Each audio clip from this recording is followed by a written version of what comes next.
Olá, começa agora mais um episódio do OCP Mulheres, Empreendedorismo e Lideranças. Eu sou Juliana Conte e hoje estou recebendo aqui a Lígia Diniz, ela que é neuropsicóloga da Crescer. Seja muito bem-vinda, Lígia, é um prazer receber você aqui. É um prazer estar aqui. Boa tarde a todo mundo. Então, agradeço, né, o convite e a oportunidade de estar aqui hoje. Muito bom.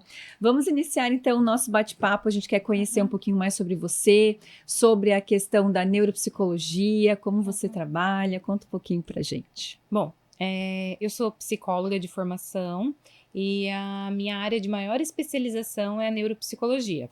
Então, dentro da neuropsicologia, a gente precisa ter um olhar mais abrangente desse ser humano. É claro que a psicologia é a formação de base. Então, sempre levando em consideração as emoções, as relações, sejam elas familiares, qual é o contexto de vida desse indivíduo, de onde que ele veio. Mas quando a gente fala da neuropsicologia, a gente também busca entender como estão essas funções neurológicas. Então, inteligência, memória, atenção, todos esses construtos que fazem parte do funcionamento cerebral. Então, a gente associa toda a parte da neurologia à psicologia. Uhum. Então, é esse o papel da neuropsicologia, né, no auxílio e na possibilidade de auxiliar as pessoas. Uhum. E Lígia, quando que surgiu essa paixão, vamos dizer assim, em auxiliar as pessoas, principalmente as crianças, os jovens, né, nessa área que você comentou? Quando eu iniciei a minha carreira, né, a minha identidade profissional, eu tinha um consultório e ali eu atendia porta aberta. Então, assim, era adulto, era criança, era adolescente, e foi me vindo uma demanda em específica que eu sempre amei, né, trabalhar com crianças e adolescentes, desde os estágios, das pesquisas, extensão da faculdade. Então, eu já era envolvida dentro dessa área. Mas quando eu comecei a trabalhar, foi me vindo uma demanda específica, que eram, né, indivíduos neurodivergentes. E o que Uhum. são indivíduos neurodivergentes? São indivíduos que apresentam uma condição neurológica diferente da maioria. Então, foi surgindo diagnóstico de autismo, de TDAH, de dislexia, os transtornos do neurodesenvolvimento de um modo geral. E a partir disso, eu fui me encantando por essa área, justamente de entender que aquele indivíduo ele pode sim apresentar algum tipo de deficiência, mas que com um trabalho especializado ele é capaz de superar essas dificuldades. E aí a gente começa a entender que todo mundo tem as suas potencialidades também. E aí, a partir disso, assim, buscar dentro da ciência, né? Aí eu fui fazendo as minhas especializações. Eu tenho especialização em neuropsicopedagogia para entender um pouco mais sobre o desenvolvimento pedagógico também, como que se dá o Uhum. aprendizado. Aí depois eu fui fazer uma especialização em transtorno do espectro autista. Na sequência também fui engatando outras especializações, é, neurociências aplicada à educação musical, porque a música é transformador também, né? Como estimulação nesse Uhum. cérebro. E assim eu fui me desenvolvendo e naturalmente fui tendo contato também com outras especialidades, com profissionais de outras áreas que não necessariamente com a base da formação da psicologia, mas que contribuía dentro desse universo da Uhum. neuropediatria. E aí o caminho, né, foi sendo conduzido de maneira natural e aí eu tô aí até hoje, são Uhum. 11 anos, né, trabalhando com essa demanda, que tanto Muito. me encanta. Com certeza deve ser assim, um trabalho muito gratificante poder fazer todo esse acompanhamento, principalmente auxiliando o indivíduo, mas as famílias, né? Porque acaba tendo, sendo um certo desafio para a família, saber conduzir da melhor forma, né? Sim, não tem como a gente trabalhar com criança e adolescente sem trabalhar com as famílias, sem trabalhar com as escolas. A gente sempre diz que é o tripé: Uhum. família, terapia e escola. Então, assim, essa tríade vai fazer, né, vai poder favorecer o desenvolvimento daquele ser humano ou não. Então, Uhum. assim, estar dando esse suporte para essas escolas, como que eu vou trabalhar? O que que eu preciso fazer? Estar dando suporte também para flexibilização curricular, adaptação de conteúdo para aquele aluno, para aquela necessidade específica. Então, a gente trabalha com família. E quem acredita que vai trabalhar com criança e adolescente e não vai trabalhar com as famílias, tá equivocado. Uhum. A gente tem que trabalhar sempre junto, sempre unido, né? Para ter essa continuidade, né, do Uhum. trabalho que é feito lá no seu atendimento e Isso. depois no dia a dia, em casa, na Uhum. escola, como você mesmo comentou, né? Sim. O tempo de terapia, ele é bem curtinho. Então, Uhum. se a família não estiver engajada, se a família não entender o que nós estamos fazendo lá dentro da sala de terapia, esse processo, ele fica muito moroso. Então, quando as famílias estão por dentro e às vezes eles não entendem, por que eu tenho que mudar minha forma de agir? Por que que eu tenho que agir dessa maneira agora? A gente sempre vai dando um retorno com base na ciência. Olha, dessa forma você vai promover mais o desenvolvimento do seu filho, você vai alcançar melhores níveis de autonomia, de independência. Então, eu costumo dizer, se a família me escuta e diz, pensa, né? Isso aí não vai dar certo lá em casa. Me fala. Porque Uhum. ou eu vou pensar numa estratégia que funcione para aquela família, ou eu vou tentar justificar, poxa vida, isso é imprescindível que seja aplicado. Então, assim, de um modo geral, as famílias, elas são muito parceiras. Uhum. Então, isso é o que faz, assim, a gente brinca, né? A mágica da ciência acontecer. Mas a mágica acontece do desenvolvimento daquela criança, Uhum. daquele adolescente. Maravilhoso. Lígia, e como surgiu a Crescer na tua vida? Uhum. A Crescer começou há 11 anos atrás. Então, quando estava prestes a me formar, então eu e uma colega psicóloga, nós pensamos em montar um espaço em que fosse possível atender crianças e adolescentes. Então, naquela época, nós éramos parceiras ali, dividia os custos e tudo mais, e aí nós iniciamos esse empreendimento. Com o tempo, na prática clínica, foi necessário, então, incorporar outras especialidades. Então, assim, apenas a psicologia não estava dando conta daquele atendimento, a gente não conseguia fazer uma entrega de melhor qualidade e que viesse, de fato, a fazer diferença na vida daquela criança. Então, nós fomos buscando e encontrando outros profissionais. Então, vieram, então, terapeuta ocupacional trabalhar conosco, vieram fonoaudiólogas, psicopedagogas, nutricionistas, mas ainda assim nós éramos um grupo de mulheres, né, que dividia o espaço e dividia os custos ali, buscando sempre o desenvolvimento de pacientes em comum.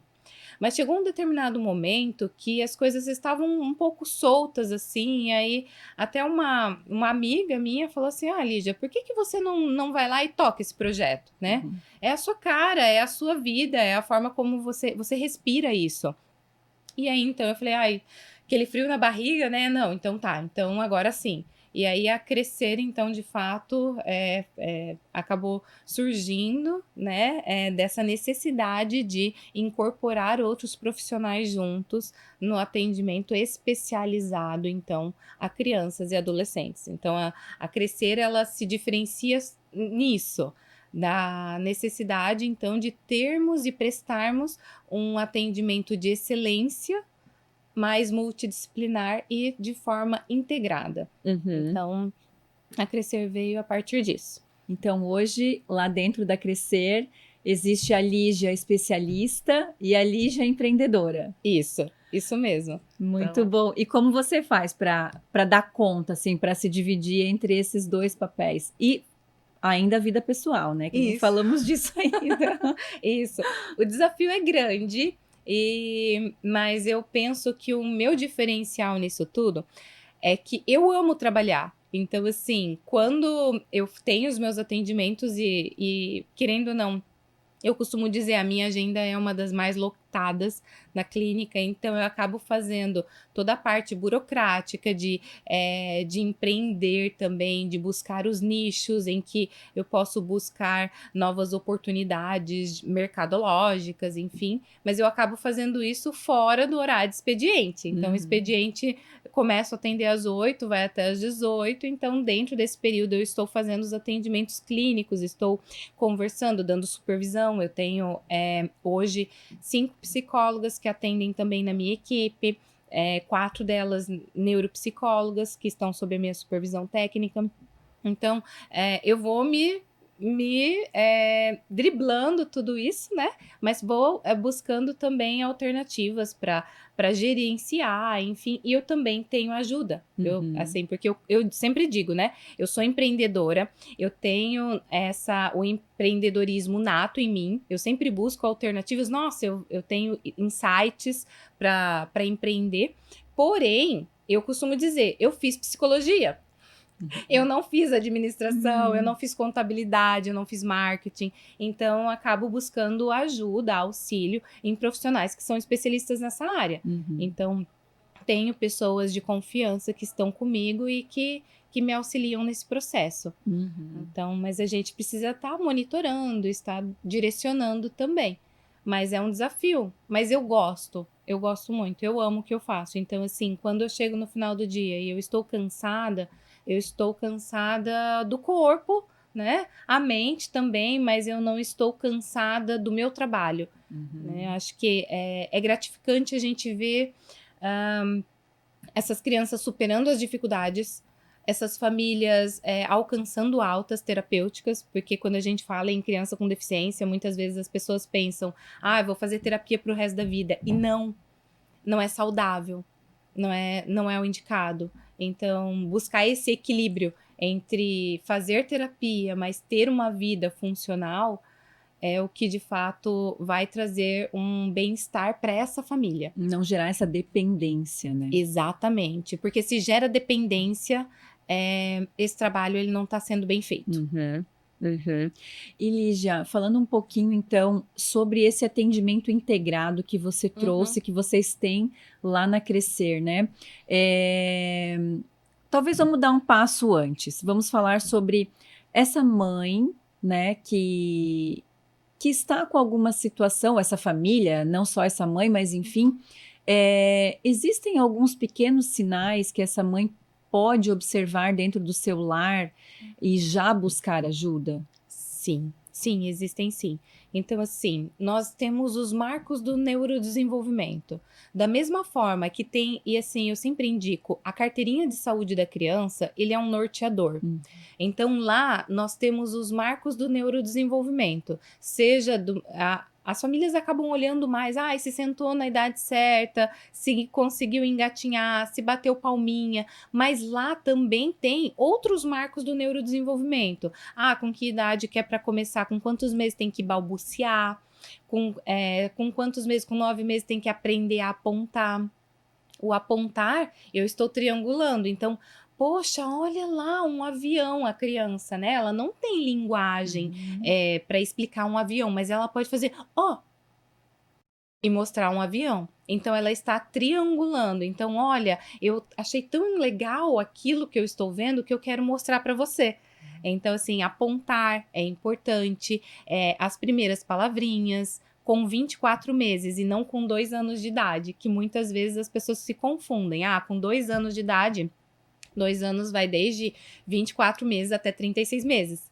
Então, aos 24 meses, a criança tem que ser capaz de formar uma frase. Que é água, né? Às vezes não consegue falar água, mas tá sinalizando que quer alguma coisa. Tá se fazendo entender por meio de uma frase curtinha, mas já tem que estabelecer frase. Então, a gente tem que buscar sempre identificar.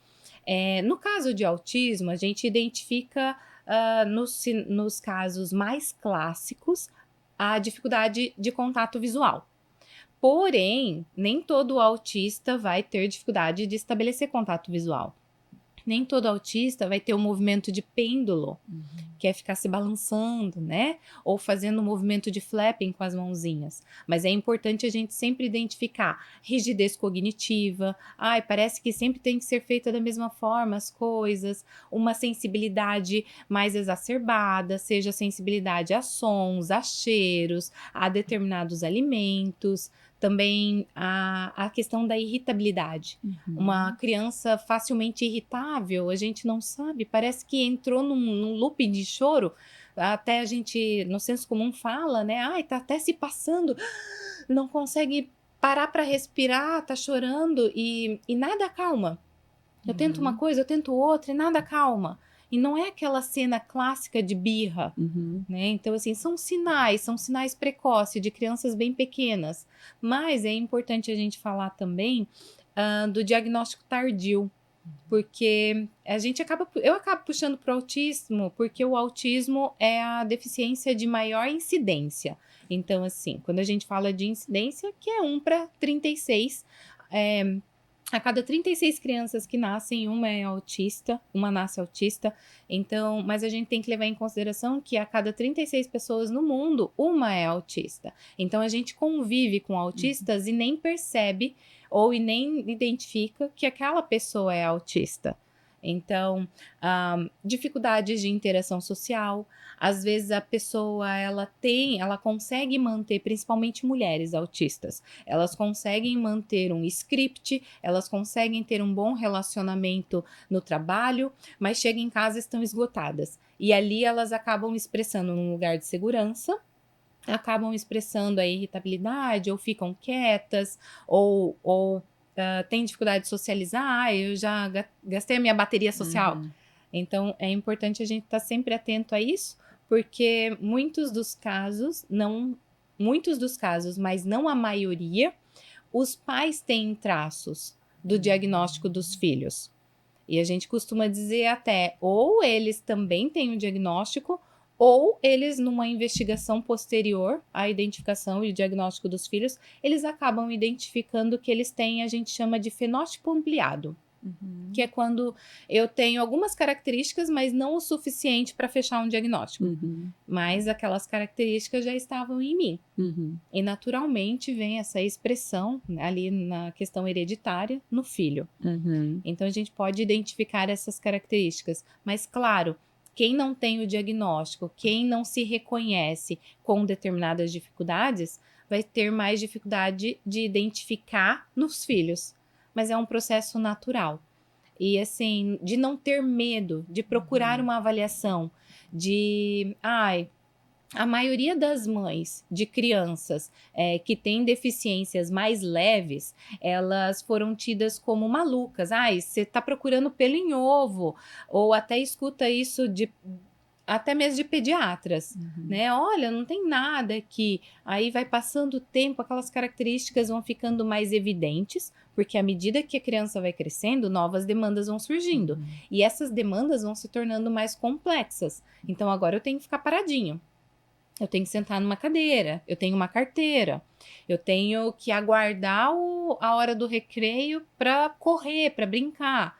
E ali onde vão surgindo as maiores dificuldades, porque as demandas estão aumentando.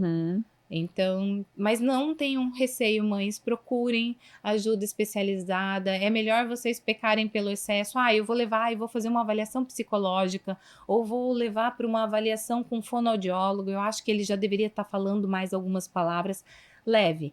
Busque uma avaliação especializada e tire essa dúvida. Porque nessa fase que você trouxe, principalmente que a gente percebe na escola, então, que entram essas novas demandas do coletivo, de seguir regras, principalmente, né? E a escola tem esse papel, então, de também estar chamando as famílias, né? Sim, as escolas têm. E de um modo geral, eu vejo, principalmente nesses últimos 4, 5 anos, as escolas e os profissionais de educação muito mais atentos e chamando de fato. Até antes da pandemia, as escolas chamavam e sinalizavam, mas elas tinham mais dificuldade de colocar isso para as famílias, para as mães. E era muito clássico, assim, as mães não gostarem do que ouviram e mudar a criança de escola. E aí trocava, e na outra escola sinalizavam ou pensavam, olha, já trocou de escola, melhor não sinalizar. E aí não tinham também uma expertise na hora de falar com essas famílias. Uhum. Agora, depois da pandemia, parece que todo mundo buscou um pouco mais entender sobre saúde, sobre diagnóstico, sintomas. Então, e também a necessidade, né, a crescente de diagnósticos nos últimos anos, vem fazendo com que as escolas se preparem mais. Uhum. Com relação às escolas, nós estamos muito distantes ainda do ideal de inclusão. Mas hoje é muito melhor do que um dia já foi. Uhum. Então, Tem essa evolução, né? tem essa evolução, tem essa evolução sim. E as professoras, elas são muito parceiras, porque elas podem muitas vezes não entender. Eu sei que tem alguma coisa, eu não sei exatamente o que é, mas eu vou fazer isso pelo meu aluno, eu vou encaminhar ele para uma avaliação. Uhum. Então, essas professoras, elas fazem a diferença na vida dessas crianças, porque elas podem não saber do diagnóstico, elas não comparam criança uma com a outra, mas elas entendem do que é o esperado para aquela faixa etária. Sim. Então, nessa idade as crianças têm que estar fazendo tal coisa, tem um comportamento diferente aqui. Então, elas tendem sim a auxiliar de um modo geral e sempre indicar e que busquem uma avaliação. E a importância da avaliação que você comentou, porque um diagnóstico, com certeza, ele não é feito em uma sessão, né? Como funciona essa parte do diagnóstico? A avaliação neuropsicológica é uma avaliação complexa. Então, geralmente, em fase de desenvolvimento, a gente sempre determina um número mínimo de sessões. Então, se eu vou fazer uma avaliação completa de uma criança que tem 6 anos de idade, eu preciso aplicar inúmeros testes. Eu preciso, então, aos 6 anos de idade, aplicar teste de inteligência, memória, atenção, entender qual que é a velocidade de processamento. Demora mais, tem um pensamento mais lentificado. Eu preciso também entender como que está o desenvolvimento socioemocional, se a criança ainda está naquela fase, porque às vezes tem criança de 6 anos que ainda está naquela fase que é olho por olho, dente por dente, sabe? Bateu aqui, eu bato também. Mas esse é um pensamento comum de crianças de 3, 4 anos. Se aos 6 anos está apresentando, poxa, não está muito ok, já era para ter internalizado algumas regras sociais. A gente também avalia como que está o desenvolvimento dessa família como um todo, se a gente precisa fazer orientações. Aquela criança ela tem todo o potencial para se desenvolver, mas dentro do ambiente familiar não há oportunidades para que ela faça por ela mesma algumas coisas. Então, é uma avaliação complexa, são um número médio ali de 10 a 12 sessões. Também vou até a escola, eu faço observação em sala de aula e também conversando, coletando dados com as professoras.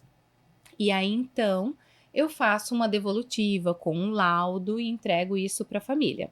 Se for um diagnóstico de neurodesenvolvimento, como TDAH, dislexia, autismo, deficiência intelectual, como não existe nenhum exame clínico, biológico, não tem um exame de sangue, não tem uma ressonância que eu posso fazer para identificar, o próprio critério de diagnóstico, ele coloca que precisa ser feito por mais de um profissional, não um único profissional. Então, além de não ser indicado que seja feito em uma única sessão ou em pouquíssimas sessões, mas que também não seja feito por um único profissional. Até para a gente ter, né, um diagnóstico realmente preciso e não até fazer um tratamento que não seja adequado para a criança, né? Isso. Quanto mais detalhada for uma avaliação, melhor vai ser o norte e a sequência desse tratamento. Então, a gente costuma dizer, se a infância é um solo que a gente está pisando a vida inteira, a avaliação neuropsicológica, ela vai ser uma base e um norteador para o estabelecimento de um plano terapêutico. Essa criança, ela precisa, além de um acompanhamento psicológico, ela não consegue manter o corpinho, ela fica o tempo todo se mexendo, ela não tem uma postura adequada. A gente vai precisar fazer uma investigação dentro da área da terapia ocupacional, ou até mesmo dentro da fisioterapia. Por que ela não consegue sustentar esse corpinho? Uma criança que não sustenta o tronco, que não consegue permanecer assim, ela não vai ter destreza na hora da escrita. Então, eu também preciso fazer um encaminhamento. Então, a avaliação neuropsicológica faz encaminhamento para nutricionista, faz encaminhamento para psicomotricista, faz encaminhamento para fono, para físio, para TO, justamente porque entende o todo.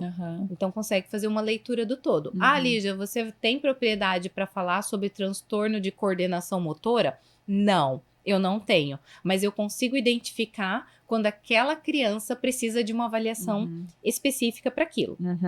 E esse acaba sendo, então, o diferencial da Crescer, porque vocês acabam tendo à disposição e numa equipe já muito bem alinhada, todos esses profissionais que podem estar auxiliando no tratamento. Sim, sim. É uma equipe especializada. É uma equipe altamente especializada no atendimento de crianças e adolescentes que apresentam alguma alteração neurológica. Lígia, atende só esse nicho em específico? Não. Não, a gente também trabalha ansiedade, depressão, outras demandas emocionais, assim como outras demandas que não estão categorizadas apenas em transtornos. Mas nós somos especialistas nisso. Então, a gente sempre busca métodos de intervenções que venham facilitar e promover o desenvolvimento dessas crianças. Lígia, e olhando pelo viés do empreendedorismo, então você está com um novo bebê, vamos dizer assim, uma nova unidade da Crescer, né? Sim. Conta mais pra gente, então. Bom, a Crescer Espaço Evoluir, ela veio de um sonho e é justamente isso, é um bebê, porque ela tem 1 ano. Então, há um tempo atrás, a gente observava que um número grande de crianças pequeninas, de 0 a 6 anos, elas, pelas condições, seja deficiência intelectual, TDAH, o autismo, essas crianças, elas precisam de um número muito elevado de sessões. Então, eu preciso fazer 2 sessões de TO na semana, 2 de psico, 3 de fisioterapia. Então, eu via essas crianças dentro da clínica e aí, ali dentro da unidade da multidisciplinar, e aí eu falava com as minhas colegas, poxa, essas crianças vão lembrar da infância dentro de uma clínica. E aí nós, então, a Zeni e a Ana Gabriela, nós tivemos uma ideia. Não, vamos empreender, então, vamos criar um espaço todo lúdico, que essas crianças vão fazer as intervenções lá e que elas vão pensar como se fosse uma creche, como se fosse um jardim de infância. Porque lá é um espaço todo voltado, então tem a mini geladeirinha, a mini cozinha, tem um espaço lá fora que as crianças podem transitar, tem um gramado, então a terapia acontece onde a criança se sente bem. Não tem, eu não vou entrar na sala da TO e vou fazer a terapia naquela sala em específico. A criança transita e se relaciona também com outras crianças, que geralmente são crianças que têm dificuldade de interação social, e ali esse ambiente naturalmente oportuniza essas brincadeiras em conjunto.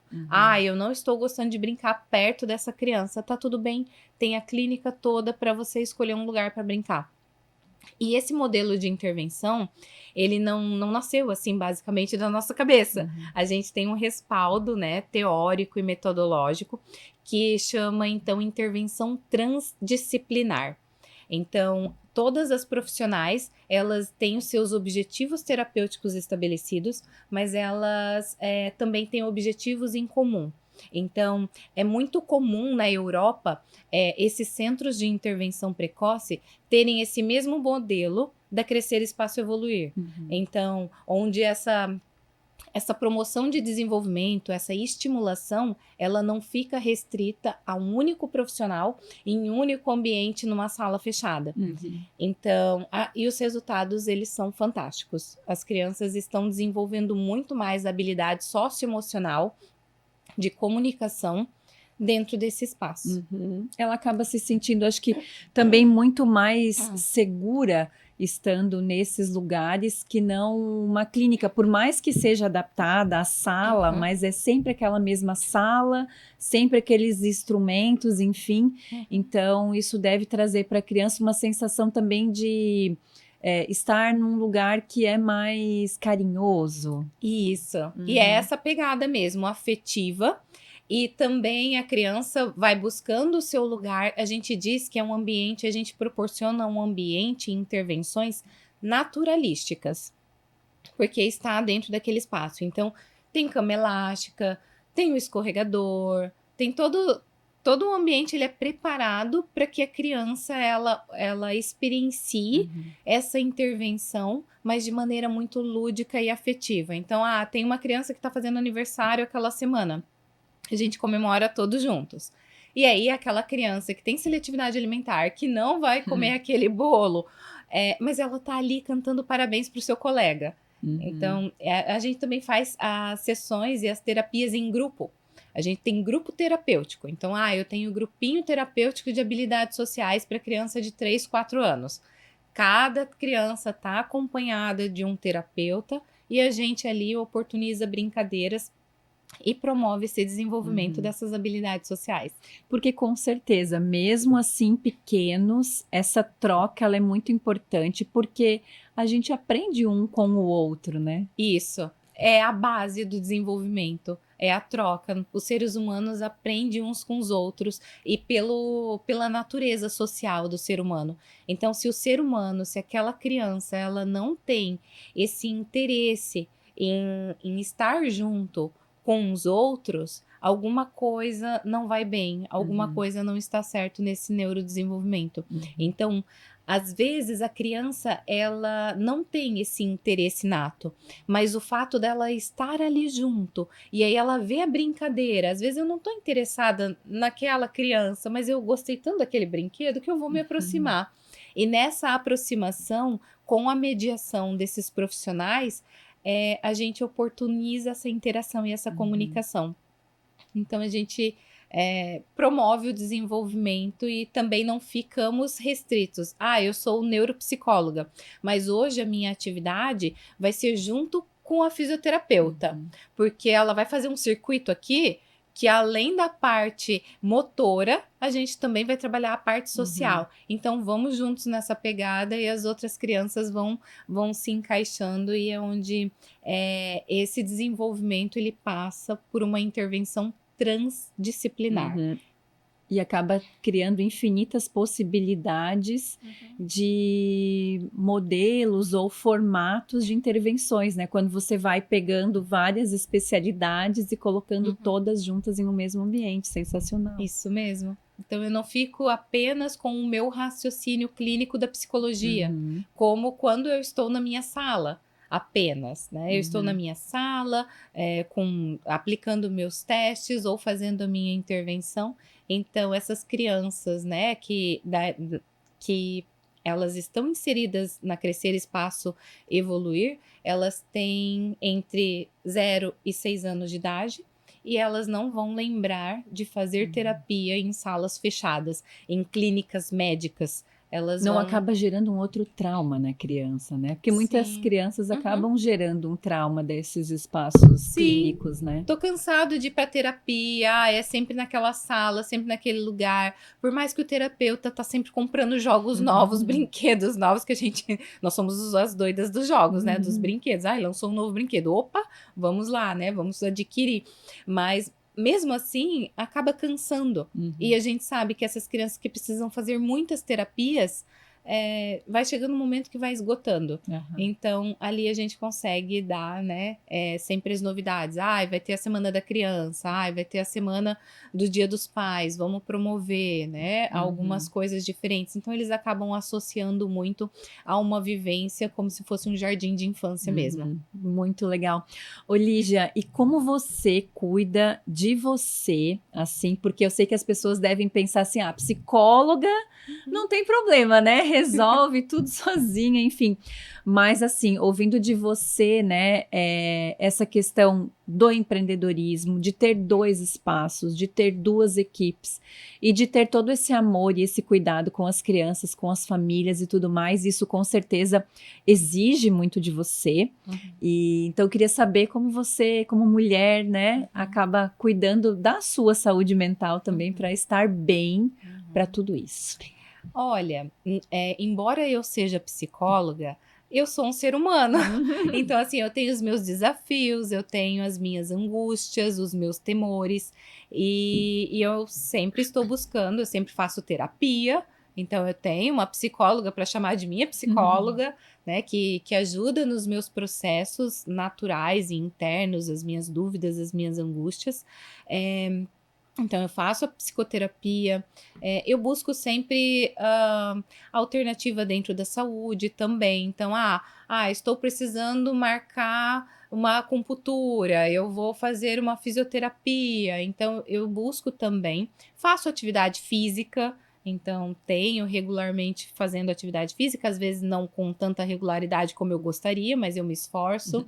Eu busco me alimentar bem, mas eu também não abro mão dos meus momentos em casa, porque é isso que eu descobri que me faz bem, de estar então com o meu marido e com os meus gatinhos.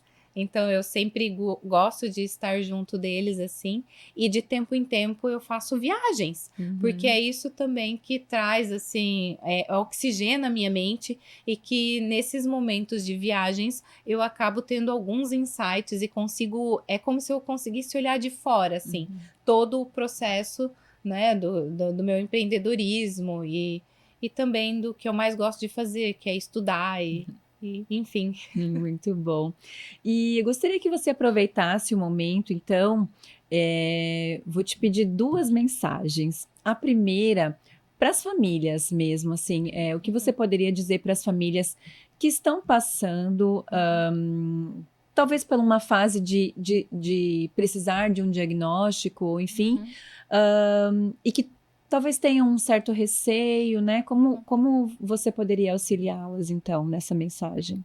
Bom, diagnóstico, ele não é uma sentença. Todas as famílias que passaram por um processo de avaliação, que buscou ou que está buscando, tem um processo ali de luto, naturalmente. O luto, pela aquele ideal de filho, aquele ideal de vida. Eu planejei levar meu filho para fazer teatro, para fazer natação e não para fazer terapia. Mas essa terapia, ela vai ajudar no desenvolvimento do seu filho e naturalmente a superar essas dificuldades. E diagnóstico não é destino. O diagnóstico, ele abre portas, porque a partir do momento que eu sei o que meu filho tem, eu consigo ajudá-lo. Enquanto quando eu não sei o que ele tem, eu não consigo buscar alternativas, eu não consigo buscar os profissionais que são necessários, ou até mesmo o tipo de brincadeiras que eu posso fazer com meu filho, para que ele venha se desenvolver. Então, o diagnóstico não é destino, e busquem, né, profissionais que sejam profissionais comprometidos, profissionais que tenham uma base científica que os respalde, mas principalmente profissionais que vocês se identifiquem e que vocês se sintam acolhidos, né? Esse é o diferencial. Uhum, muito bom. E para as mulheres que estão pensando em Uhum. empreender, que estão nesse Sim. momento da vida, querendo também ter o seu próprio negócio, Uhum. baseado em toda a tua experiência, então, o que você Uhum. poderia dizer a elas? Busquem sempre e sempre vão atrás dos seus sonhos, porque a partir do momento que você tem a segurança, não, eu tenho aqui na minha mente, né? Eu tenho o sonho de empreender, de iniciar uma clínica, ou iniciar eu não quero mais trabalhar para os outros, eu quero trabalhar para mim. Vão atrás disso, busquem saber e se resguardar, se respaldar de conhecimento. O que, que eu preciso saber para iniciar esse negócio? Mas se alguém vier dizer, não, isso vai dar mais trabalho para você, deixe isso de lado, não deixem de lado. Vocês sabem, né, no que vocês são capazes, e busquem, porque a natureza da mulher ela é forte. Então, se ela naquele momento, naquela fase, ela não se sente forte, tá tudo bem. Mas nós mulheres, nós temos a força dentro de nós. E nós somos capazes de ir muito além do que alguns dizem, não, ela não é capaz. Não, você é capaz. Você vai atrás, você busca os seus sonhos, que você vai ser capaz de encontrar o sucesso naquilo que você se dedicar. Nunca, nunca, nunca deixe os seus sonhos de lado. Muito bom. E para a gente finalizar, eu gostaria de saber pelo que você deseja ser lembrada. Eu desejo ser lembrada, basicamente, por aquela mulher que ajudou de alguma forma a minha família ou a mim mesma e que eu pude fazer a diferença na vida de alguém. Eu costumo dizer que o meu propósito de vida é desenvolver. Então, assim, eu desenvolvo crianças, eu desenvolvo adolescentes, eu desenvolvo famílias e eu também tenho a grata possibilidade de desenvolver profissionais, porque os profissionais que estão na minha equipe ou que já passaram por ali, eu tenho a segurança de dizer que eles saíram diferentes de como eles entraram. Então, eu desenvolvo pessoas. Muito bom. Lígia, muito grata Eu por trazer agradeço. toda a sua experiência, todo esse conhecimento, todo esse carinho com as famílias e saber que Jaraguá do Sul conta com 2 espaços assim extremamente completos e olhando com tanto cuidado para essas questões das crianças e também dos adolescentes, dos adultos. Muito grata. Eu que agradeço. Foi um prazer estar aqui e falar um pouquinho disso tudo, porque é a minha realidade, é tudo que eu amo fazer. Muito bom. E agradeço também a nossa audiência e convido vocês a estarem conosco no próximo episódio do OCP Mulheres, Empreendedorismo e Lideranças.